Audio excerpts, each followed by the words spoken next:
Of Sean Diddy Combs' former assistant continues. Mia, who's testifying under a pseudonym, returned to the witness stand in the music mogul's sex trafficking and racketeering trial. Combs' defense team is appearing to suggest that Mia didn't claim that Combs sexually assaulted her until Cassie Ventura filed a civil lawsuit against him. Mia has denied these accusations from Combs' defense team. Combs has pleaded not guilty to all charges and denies any wrong.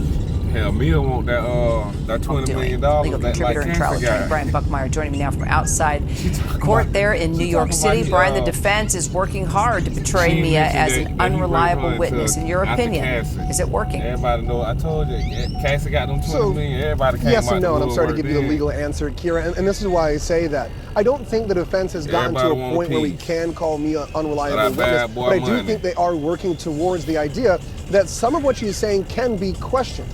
Specifically, they're looking at these allegations and putting them next to these messages. That even some days after the alleged sexual assault and rape of Mia by Sean Combs, all the way up until 3.5 years, she's still sending these loving messages. And it's her explanations that I think are raising a few eyebrows as to why she kept doing that. But I think people are starting to say that doesn't quite make sense, but I still do believe, based on what she's saying and how she's reacting, that she is a victim of trauma. So that question mark often favors the defense, but I don't think it's fair, to say that Mia is an unreliable witness. Stuff thrown at you and all that. So Mia testified that she was brainwashed by Combs. Is that testimony helpful to explain the reason she may have sent those loving messages?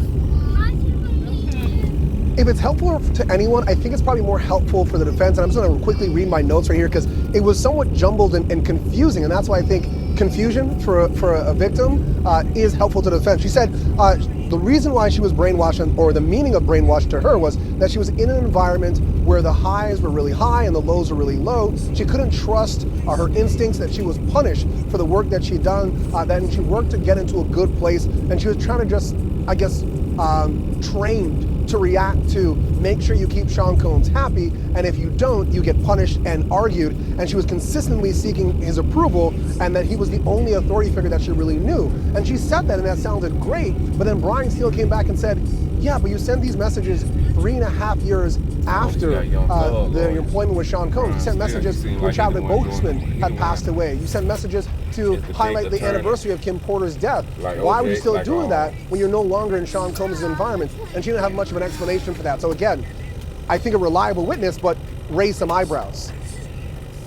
Brian Buckmeyer there in New York for us. Brian, thank you. And make sure to catch our daily show on this trial, Burden of Proof, the case against Diddy. It airs every night, 5:30 Eastern, right here on ABC News Live. Also, you can check out Brian's podcast,